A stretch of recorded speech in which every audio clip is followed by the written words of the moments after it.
Or good evening if you are in the UK, the US, or Canada. How are we, guys? I hope you're having a beautiful start to today.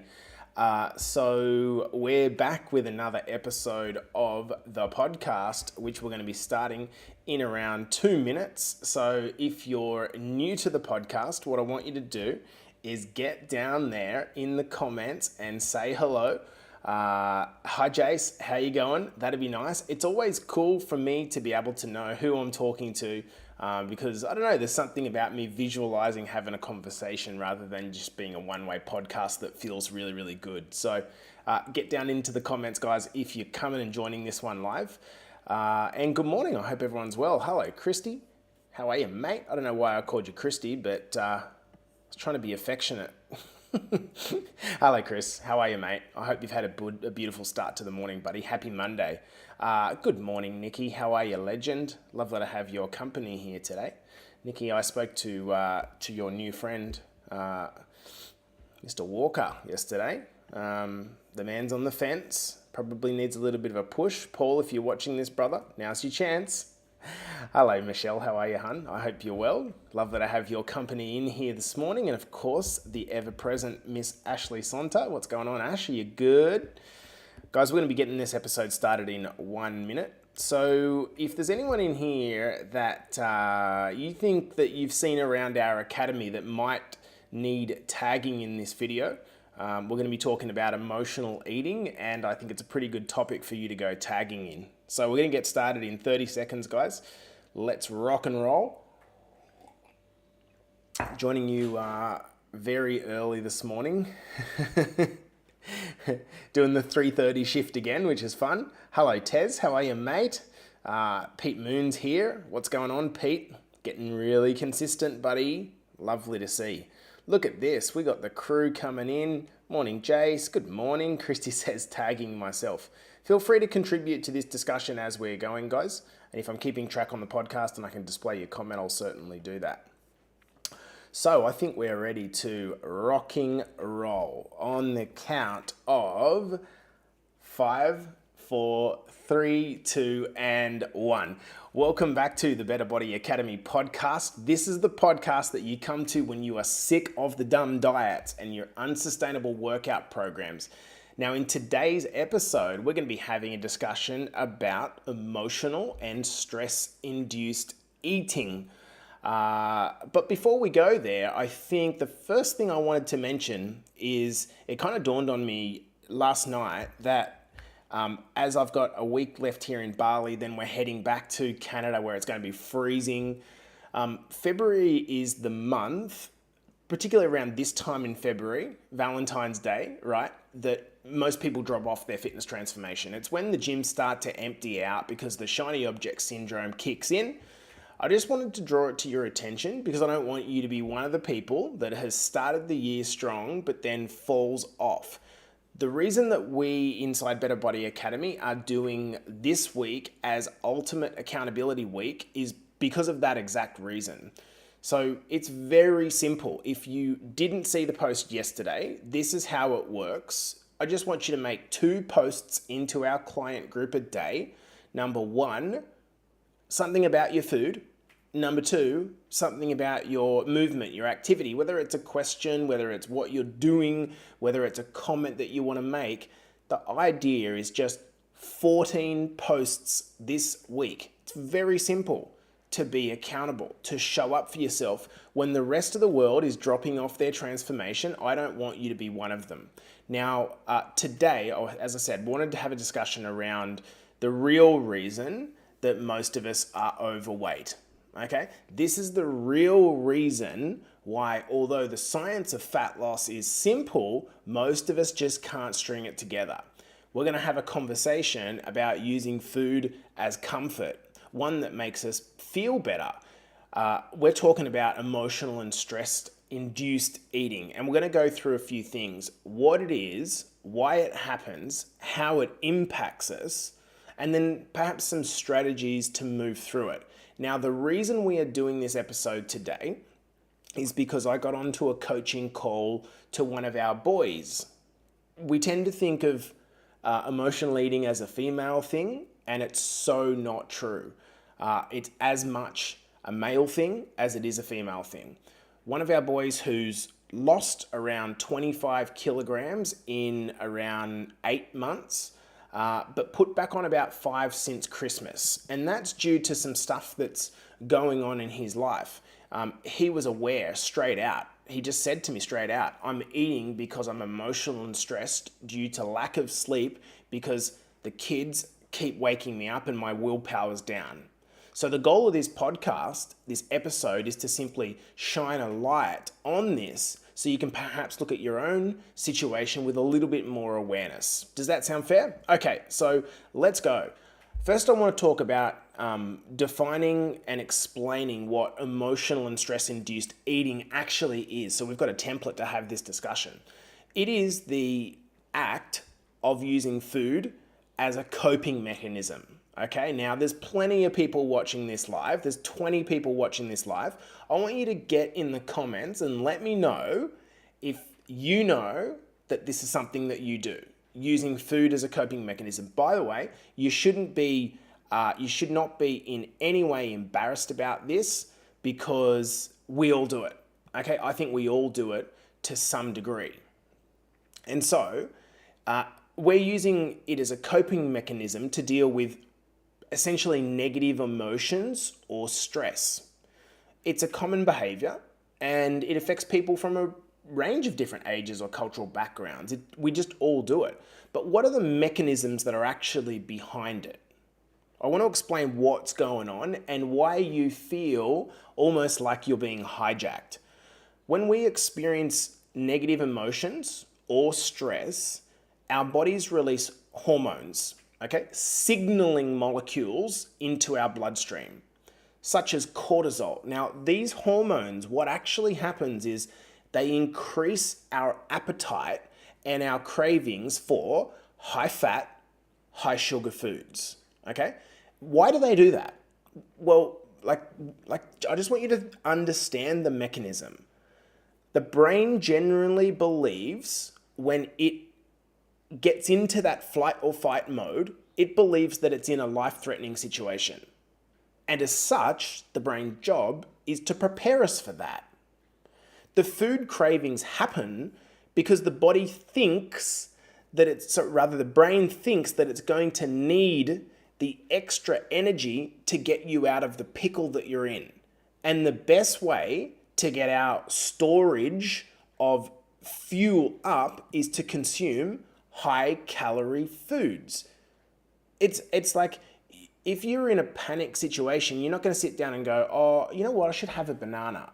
Your body's like, get me the sugar, get me the stuff that I can store quickly so that if this threat persists, I'm going to be able to move through this. Remember that the brain cares about one thing, survival. Now, at the very same time, our emotional brain takes over. What do I mean by the emotional brain takes over? Well, it's the part of our brain called the limbic system. This is a very old, primitive part of the brain. And this part of the brain knows to turn to food as a source of comfort. So what's the difference between emotional eating and stress-based eating? Well, both are triggered by negative emotions or stress, but emotional eating is often by feelings of boredom, anger, maybe sadness, even loneliness. Stress eating is more externals, such as work, financial stress. It's relationship stress. It's stuff that's external to you, whereas emotional eating tends to be internal to you, but the mechanisms are largely the same. So let's talk about the common triggers of emotional or stress-based eating. And I'm just going to make this comment, or highlight this comment from Erin rather. Our minds are so amazing. Isn't that true? They are. Our brains, I think in this case rather, they're trying to keep us alive. That's what's happening. They're trying to keep us alive. So you shouldn't think to yourself, my brain's fucked. You should be thinking to yourself, this is my brain's way of trying to get me out of a pickle, of trying to keep me alive. So be thankful that this is actually happening. Now, when we go to the common triggers, of stress and emotion-based eating, I want you to think about it as a habit. And the habit has maybe three main parts. We've got the trigger, the thing that happens, okay? The shitty boss, the bad client, the thing that's causing us to feel the way we feel.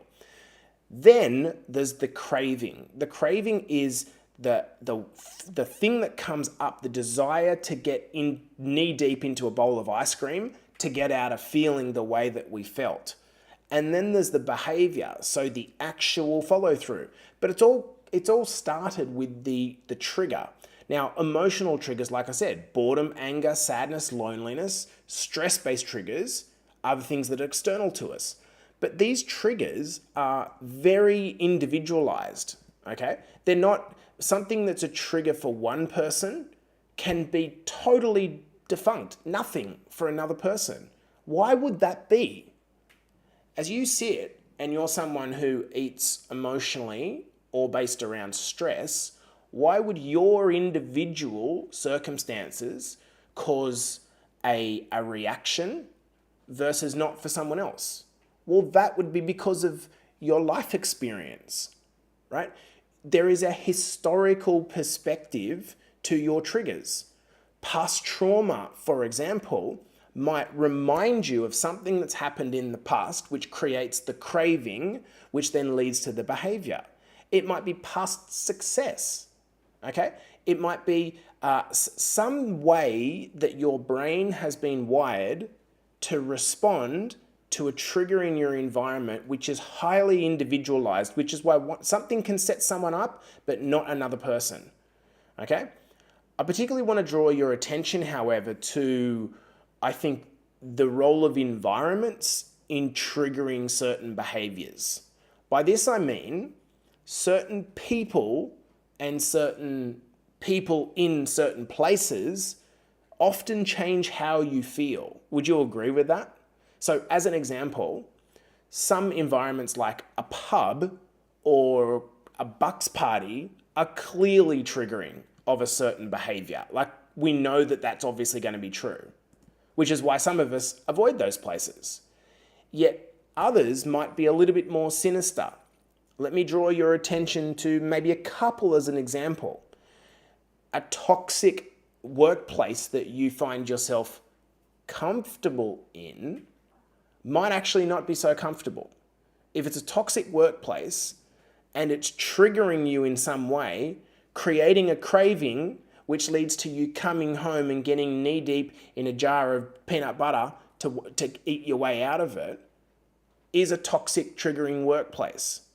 Or maybe, this is a big one for a lot of people, what about when you are in a family occasion where you're forced to spend some time with people that maybe you wouldn't otherwise hang out with, and what does that do for you? Sometimes for a lot of people, certain people in their environment triggers. So I'd ask you to have a look at your surroundings, and if this is something for you, just ask yourself, like, what is it that's actually triggering me here? Trying to get more comfortable with what it is going to really help. So now let's talk about maybe the consequences of emotional or stress-based eating, because the consequences can be serious for both physical and mental health. And I think it's important to understand them to be able to manage the behavior. So let's talk about maybe the negative impact on physical health. When you are jamming yourself with high calorie foods to try to fix an emotional state that you're in, it's going to cause tiredness, it's going to cause irritability, an inability to focus, and definitely wavering energy levels. The reason that that's the case is because you're not craving things that are high protein, high fiber foods. You're craving things that are giving you these energy spikes and then the drops, energy spikes and then the drops. You can see if you're watching this live, it's this up and down thing. So this is going to create irritability, tiredness. Let me know if that's how you feel. Now, at a chronic level, if you do this all the time, it's going to cause weight gain, and it's going to cause an increased risk of things that come from weight gain: obesity, heart disease, type 2 diabetes. Why is it going to cause weight gain? Well, let's look at that. These high calorie, hyper palatable foods, when I say hyper palatable, I mean addictive. They override our body's ability to know that we're satiated. When we're constantly eating those, we might not be having that much food volume, but because we're having hyper palatable, high calorie foods, we could be doubling or tripling what we actually need in a day, which leads to rapid weight gain. Does this make sense, guys? Again, let me know if there's anything that's kind of clicking for you here. Now, in terms of the negative impact on our mental health, well, that's pretty simple, right? If we feel like something's happening to us which is uncontrolled, that's definitely going to lead to a decrease in self-esteem when someone doesn't feel like they're in control. And the reality is, when you are like my client who's done so freaking well to lose 25 kilograms in the course of 6 to 8 months, but then a couple go back on, even though in an absolute sense he's 20 kilos down and maintain that, the direction of putting on a little bit of weight is brutal for your mental health. And that can cause, issues around body image and anxiety and depression. And this becomes a vicious cycle where, check this out, negative emotions and stress trigger the overeating to start. That leads to feelings of guilt and shame and self-loathing. And then that causes us to feel more stressed and more emotional. So we're in this loop, aren't we? And it's really difficult to break free from that. If left unchecked, it decreases our overall, quality of life, both from a physical and a mental perspective. So let's talk about how you actually go about dealing with this. By the way, I'm just going to mention something here. Have turned to alcohol in the past to cover stress. This is a really good point. I think we all have our certain tools, and being mindful and shining a light on them with an episode like this, I think really does help. So good point here. Now, I want to talk about the strategies that I gave my client very simply to start working through this, okay? It was a 3-pronged strategy. And what I am trying to do is help him regain some of his mental bandwidth, and then also have a little bit of a safety net for when he does feel that little bit of weakness, that's probably become a little bit habitual at the moment. The first thing that I wanted him to do was to set a bedtime routine and spend some time with his wife. So what was happening was his kids were going down at 7:30, 8 o'clock, but he wasn't getting to bed till 11:30, 12 o'clock.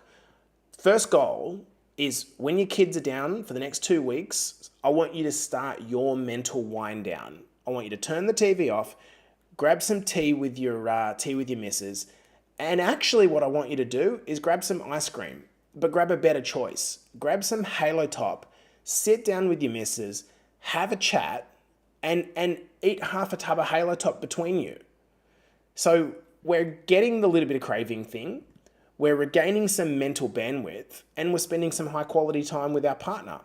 Then what I want you to do, when you finish that, I want you to go to bed and continue just your wind down with some kind of bedtime music. The way I would go about this is I'd simply go to YouTube and I'd type meditation music and I'd put my earpods in and just listen. And I personally would fall asleep in 2 minutes flat because I'm tired. The second thing I want you to do is, for the next couple of weeks, rather than feeling like a failure when you can't get to the gym, let's just get you back on track and let's work on a morning routine. Rather than getting up at 7 o'clock, instead, I just want you to wake up at 6:30 and take the dog for a walk, maybe grab a coffee, and just spend half an hour where it's possible. Now, firstly, to all of those of you that are saying, oh, what about the kids? His wife takes the kids to school, so he has the ability to do this. I want you to spend half an hour on your terms. The third thing I want you to do is take your food this weekend and do a clean out, okay? I want you to do a shop and get rid of the shit that you don't want to eat. Because part of creating good habits is knowing that when you're stressed out, right, you're going to have these cravings pop up. But if you have to drive to the shop to go and get the stuff, it's, for a lot of people, that's enough of a hurdle to not do it. But if you have a pantry full of shit, you're going to go and do that. My suggestion was to him to return to the meal plan for a period of time and have some good snacks on hand, Halo Top as an example, so that when you feel the craving, you have something that's a better choice, okay? But now let's talk about this as we bring this episode to a close from a high level. Let's talk about the need to be more mindful and self-aware, to become aware of the thoughts and emotions that you experience over a course of a day. A lot of people just kind of put them to the side and box them up. The problem with that is that you're trying to use willpower to overcome something that's actually going on for you, which is not a way. Like, trying to be tough and use willpower doesn't work. You're far better to try to observe what's actually happening so that you know that it's happening and you can start to move through it. You can't fix a problem if you don't know that it exists. And stepping back and looking at this and going, okay, cool, right, this is happening. What are my triggers? And so when we look at any stress-based behavior, then there's the thing that's causing the stress and then there's how we deal with it, right?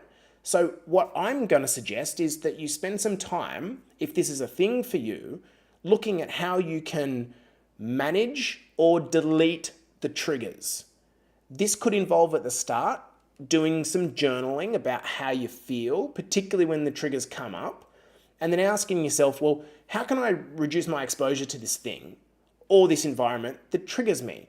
As an example, if you know that you've got a problem with using alcohol to dial down stress, and that happens when you go out and hang with this guy in this situation, then being aware of that and knowing that means that you should try to avoid that guy and that situation. And before you say things like, but that guy's my friend, he might be your friend. But if you talk to him or her transparently enough about what's going on and the reason why you don't want to be in that situation, the pub, for example, then you're going to be better able to fix this. And if this person's a friend, they're going to understand and they're going to want to help you, right?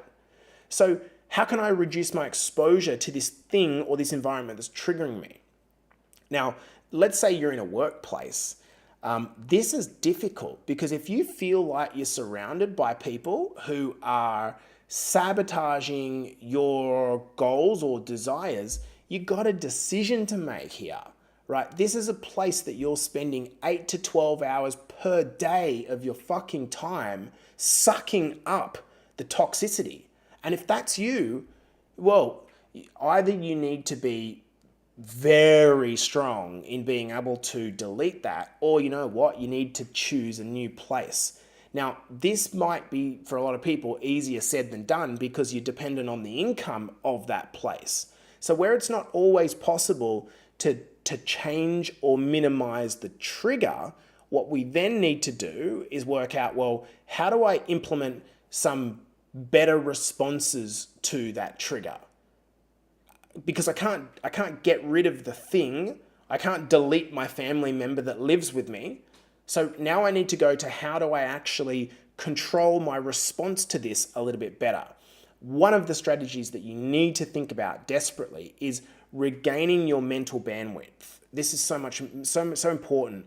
So having some type of stress management technique, like, guys, deep breathing, just deep breathing, just actually deep breathing, just trying to chill out and clearing some space. It might be some yoga or some meditation, or it might be what I advise my boy. Just sit in bed and listen to some music and empty out some of the thoughts that are plaguing you. Try to break the pattern. We need to practice some daily self-care. I love the idea of like, you know, we typically think of self-care as like going into the mirror and putting moisturizer into our face, but that's not very practical for reducing your stress, right? So what can you actually do, like, to actually reduce or self-care? Well, Exercise, like activity. If I'm sitting here all day in this position, accumulating stress without not letting that energy out, I'm going to feel more stressed. So I'm going to take some breaks. I'm going to get up and move around. I'm going to go for a swim. I'm going to get enough sleep so that I can actually calibrate and actually think and help work my way out of this. You've got to take care of yourself. If we take my client above, there are some things that he can't change. He can't change the way that his kids wake up in the middle of the night and ruin their sleep. Maybe a long-term goal there, but what he can change is fucking around on the couch for 3 hours between when he puts them down, doing mindless stuff, which is not actually making him feel better. Self-care might involve going to the gym, or it definitely involves making sure that you are eating good food as much as possible that's going to help you get through the day, maintain your energy levels, so it feels like you're doing well and not self-sabotaging. Does this make sense? Let's wind this up. I think for all of us, we all use food and alcohol potentially to some degree. The question I want you to ask yourself is it a problem for you and your health? Is it a problem? Okay? Because, for example, for me, I definitely use alcohol to relax. And I'm sitting here talking to you about stress-based or emotion-based consumption, but not to a point where it's every day, or I need it, or I'm lost in it. It might be a Sunday or a Saturday, and I'll have a couple of low-calorie beers, and then I'll feel relaxed and maybe watch a podcast or go for a swim. But I'm very much able to stop that at 2 or 3 beers, and it's not to the point where it's overriding my nutrition plan for myself and causing me to self-sabotage. So the question is, for you, is there a dependency there that's become chronic? And if that's the case, we've got to break this down. We've got to start at the start. For many people, it's just a transient thing, right? There's a spike in emotional stress due to something happening in their life, and it's causing the emotion, but you're going to move through it. But for others, it's a chronic issue. And if you feel like it's out of control for you and you just don't know how to start working against this, and you've tried the awareness practices before and you've tried the clean out of the cupboard, but it doesn't work. I think maybe in those types of cases, it would be beneficial for you to consider bringing in a psychologist to help you move through this, because it's more likely that there is an attachment to some past trauma or trigger that's happening, and rather than just try to practically look at fixing the band-aid, the surface level, we need to go back to getting to the root cause of the thing. Does that make sense? Guys, that's it for today. Yes, as Erin says, it's deeply rooted. That's a beautiful point. In other words, there's the surface and the roots extend well below the surface, and we've kind of got to pull the roots out if we want to fix the tree above. Does that make sense? So that's it for today. Hopefully this discussion, if anything, has been helpful to bring this to the surface and help you understand the mechanism by which this stress and emotion-based eating actually happens. The awareness is everything. You can't fix an issue if you do not know that it exists in the first place. Guys, this has been the Better Body Academy podcast. This is the podcast that you come to when you're sick of the dumb diets and unsustainable workout programs. I want to wish you all a beautiful start to the week, and I'll see you in the next episode. Appreciate y'all. Okay, so what I might start doing, guys, is hanging around to have a discussion with anyone that wants to chat about this or ask any questions after the fact. So once I press the kind of end broadcast thing, we can talk about this. So does anyone want to add to the discussion? We've got 20 people watching live across like 10 or 12 different channels that I broadcast this podcast out to live. Does anyone want to add anything? There's a couple of comments here that kind of stand up to me. Sleep 100% helps towards mood. Isn't this the case? It's tough Like, I understand how difficult it is. This last 6 months for me has probably been the most difficult of the last decade having a kid. And my kids are good, right? I understand that this is a challenge. This is why we've got to bring some awareness to this discussion. Rather, like, it pisses me off when people in the fitness industry say, just fucking stop eating. It's like, okay, clearly that message is working really, really well. So what we've got to do is operate with a little bit of self-care and, try to regain some mental bandwidth. And if we can regain some mental bandwidth, just a little bit, it puts us in a much better position.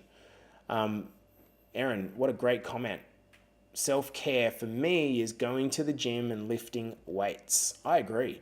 And there's something about lifting weights, isn't there, Ez?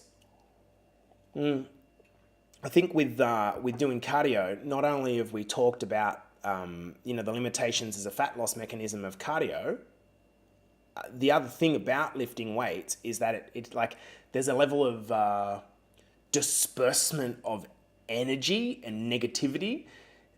What I love personally about the gym is when you are lifting, you can either lift the weight or you can't. You can't fake it.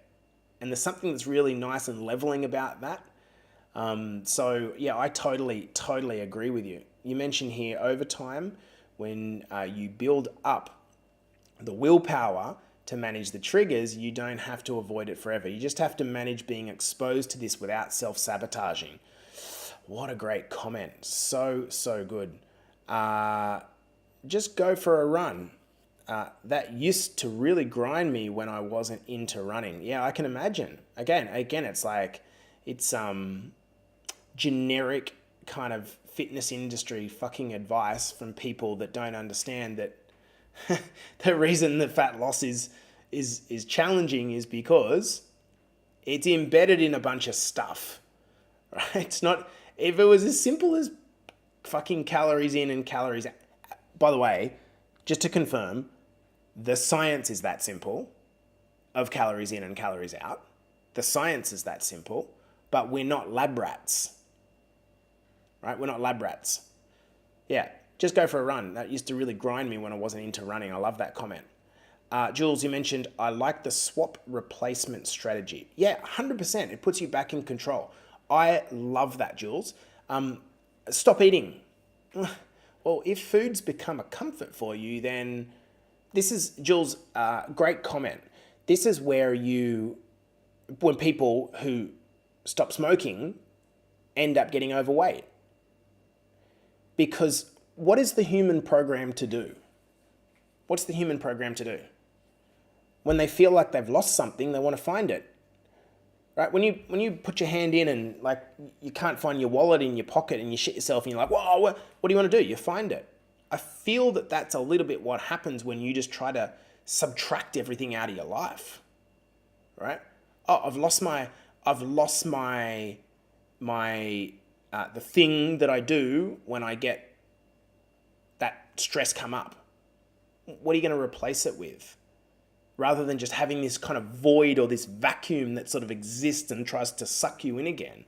For me, it's like, hence my advice to my boy. It's like, I would personally, like, I don't know about you guys, but I just love protein bars. Like, I absolutely love them. To me, it feels like, how is this actually a better choice? You got a Mars bar that's like double the calories, and I've got something, and it's all basically sugar and fat, and yet I've got this protein bar that tastes sweet, is awesome, and I love them. So I just go, I'll just have that instead. Like, Halo Top has got to be one of the greatest things that's fucking graced the world. Like, what a great thing. Have your ice cream, just trade the Ben and Jerry's for the Halo Top, and like half to third the calories. So good. Yeah, some protein bars don't taste that good. Cool, don't eat those ones. Sorry, I can't say who this is, but don't eat those ones. Get the ones you like. Or get a different alternative to the one that the bar that you're currently doing. Or the chips. Let's take another one. Chips, right? One of the things we teach inside Better Body Academy is how to read food labels. Okay, so let's say that for you, chips is your crust, like crisps is your crust. Okay, if that's the case, then sounds pretty obvious, but go to the shopping center and actually look at what are the things that are better options than the ones that you're currently doing. And there are some great options out there, by the way. I will save you something. Don't get beef chips. I got some beef chips in Bali over the weekend. I don't mean beef jerky. I mean like crisps that were made of beef. It was fucking terrible. There was like 25 grams per packet, but for the packet, it was absolutely disgusting. Paddle pop sticks are, for me, feel really naughty. Yeah, so that's great. So Erin makes a really good point here. Like, are paddle pop sticks, what we'd call a health food? No. But if the option is, I'm going to have a tub of Ben and Jerry's, which is going to be 500 calories, or I'm going to have a paddle pop, which is going to be 800 calories, and you still get the craving sorted as a consequence of having the paddle pop instead, that's great. That's really great. Yeah, I love crisps. Can get popped ones now. Yeah, exactly. They're the ones I'm talking about, the popped ones, because essentially they're not fried, they're oven baked, and they're popped. Yeah, yep. So the one that I like is called Popcorners. Yeah. Would anyone like to give me a food that they struggle with, and I could potentially give you an alternative? Maybe? If there's something there that you like really struggle with, what could I give you as an alternative? If there's any. Hit me. Yeah, so anyway, guys, the point of banana bread. Okay, this is good. Yeah. And do you know what? Banana bread, got to be healthy, right? Banana bread is, particularly commercial-based banana bread, is super freaking calorie dense. Okay? So I make my own banana bread, and I make it out of a few main ingredients. So this is a great example. This is a really great example. Banana bread. What are the issues in banana bread? Tons of sugar, a fair amount of added oil to keep it moist. Okay? So they're the two high calorie parts to it. Well, so when I say sugar, I don't mean from the banana. You guys that are fucking hating on fruits have lost the plot. Like, I've eaten so much fruit in Bali, it's not funny. I haven't got fat. Fruits aren't the problem. It's added sugar that keeps coming in that you don't know is in there. So, I remember thinking banana bread was healthy as well. So let's go to banana bread. I make my own. It's pretty simple.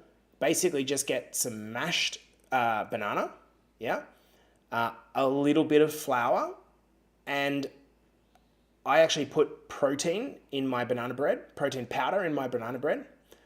The key substitute that you can make here is to go for a low calorie sweetener. So what I use is a natural sweetener called monk sugar, which is obviously taken from the monk fruit. It is crazily sweet, and you basically just take what sugar you have, take that out, and then put monk sugar in, and it has no calories, basically. So you're still having banana bread, plus you get some protein, but without the calories. That's a simple trade. What else have we got here? Crisps, yep, you got the lower calorie ones. Cookies are my massive go-to. Yeah, so you could make your own. By nature, pastries are hard to substitute, aren't they? So because by nature a cookie is extremely high in sugar, so the thing that you're going to need to do there is come up with an alternative or make your own. I'm not sure that I know any cookies that are like naturally. Let me know in the comments if anyone knows. I don't really know any cookies that are really good options. Cereal, this is interesting. there are some high protein cereals now, Chris, that you can actually get, certainly in the US and Canada. I don't know about Australia. Not really sure about Australia. That's a really interesting one, and this is the individuality of this challenge, right? Like 1 o'clock in the morning. Have I got the mechanism right, Chris? 1 o'clock in the morning, the kids are awake, and you're like, "Fuck, I'm gonna eat some Fruit Loops." Num num num num num num num. Like with this, it's like, what have you got on hand? Okay, just change what you got on hand. For me, like I'm always hesitant to say don't have these things on board, but if you open my pantry at home, like there is no cereal, because that's a temptation that I don't want to have. What there is that, like, for me, there's oats, which I mix with protein, but there's not like cheap processed cereals like cornflakes. And why? Well, that's about me and it's about my family. I don't want my kids eating cornflakes or Fruit Loops. So they might kick up a stink, but if it's not going to take long to wean them off Cocoa Pops when it's not actually there. Does that make sense? By the way, I think for a lot of people, like, let's focus on the big thing, right? I would have to check how many calories are in a plate of, let's say, Cocoa Pops. But I doubt for a lot of people, it's one small bowl of Cocoa Pops that are the thing. It's the accumulation of numerous things. And if you think about weight gain of the velocity of, a kilo per week, you don't need to be in a massive calorie surplus to add a kilo per week. You don't need to be. You need to have a shitty metabolism, and you need to have a shitty metabolism, like slow metabolism, and you need to be doing, 500, 600, 700 calories extra a week, which is not that much. I've switched to Truvia sugar. Stevia leaf extract. Yep, that's a really good. That's a really good. So any of these plant-based extracts are good. The way that they work is they are just literally so high in sweetness that you need such a tiny amount. By the way, they're not artificial. They are a plant and they're an extract. And because they're so sweet, you don't need much of them. So there's no calories. Chris says, yeah, that's it. I have a Wheat Bix and a banana now for breakfast. Yeah. And this is something else that it makes sense now. Chris said, threw them out yesterday. Dude, like, you just don't need them. But as we talked about above, you've got to replace with something, right? Having an empty cupboard is not the answer. My cupboard is fucking chocked. So it's chocked with options that I want to have, right? But if you've get the book Atomic Habits, Chris, if you haven't read this book already. We call it the Bible inside Better Body Academy, don't we? Because he just simplifies what habits are about. And one of the things that he talks about is the creation of a good habit happens when it's really, really hard to do the thing that you always do, because you have to jump through hoops. So if you have all this stuff available to you, then you're just going to do what's there. It's pretty simple, hey? I'm starving after a portion of, say, Cocoa Pops. Yeah. And there's a reason for that. When you have high sugar foods, that triggers a response in you which is encourages hunger. That's a really good point. So you have a little bit of Cocoa Pops and then you want more because your body goes, oh, here we go. Here's a stream of sugar that I can take in and store. Where's the rest of it? So the insulin gets released and it's like, okay, cool. How can I get more of this? So eating high sugar foods often causes more hunger, which is why I don't advise snacking on, packet carbohydrates at all. Cookie swaps. What's this? Cookie swaps can be by the individual packets, with the mini versions. in your mind, you can eat 50 tiny biscuits. That's a good point. Yeah, Jules, I like that. Yeah, it's a soft yes rather than a hard no. One of the things that's big for me is that people need to understand or rather give themselves the approval to eat whatever they want. I can eat whatever I want. No, there's no rules. I can eat whatever I want, but I choose what to eat because I want to feel a certain way, right? So there's no one, like if you come into Better Body Academy, I'm never going to tell you don't eat that, except salami, because that's fucking gross. But anyway, I'm never going to tell you you can't eat that. But if you understand that there shouldn't be rules, and instead there's higher calorie foods, there's lower calorie foods, how can we start to navigate that? I think that's great. And I think this is a really good example, Jules, is that I'm able to have like 15, whatever the little tiny biscuits are. That's fine because I know that it's only 200 calories and that's fine. I can have that. In the same way that you can have a glass of wine, no problems at all. But if you have 10 glasses of wine, it's going to be hard for you to control your calories, right? Because of my diabetes, I have switched to sugar-free cookies and they still taste nice. That's a great swap. Okay, so I'll give you my opinion on artificial sweeteners, and it is this. If you're 20 kilos over where you want to be, and you're sitting there and you're telling me, yeah, but I'm not going to have artificial sweeteners, they cause cancer. Look, I don't want to be rude, but in my opinion, the 20 or 30 kilos is far more likely to be life-threatening than the cancer that might come from you having a sugar-free cookie. Focus on the macro. Focus on the most important thing. In my opinion, you'd be better to get rid of the calories. Okay, guys, weigh up your options. What's more important? Absolutely. This is great. We've still got 20 people watching on live, so I'm going to assume that you guys would like to hang around and chat after the episodes finish. If that is the case, let me know in the comments and I'll do this more frequently. I think it's a great way to kind of end the podcast and then carry it on. So awesome. Maybe at a certain point, we can also get one of our coaches or clients to join, and that'd be cool. All right, that's it, guys. Hopefully you guys have a beautiful afternoon. Yes, please. Cool. I'll do that. Great idea, Jace. Cool, I'll do that. Okay, I'm out. Enjoy your morning, guys. It's 4:15. I've got the entire day to rock and roll. Let's go. Chat to you guys soon.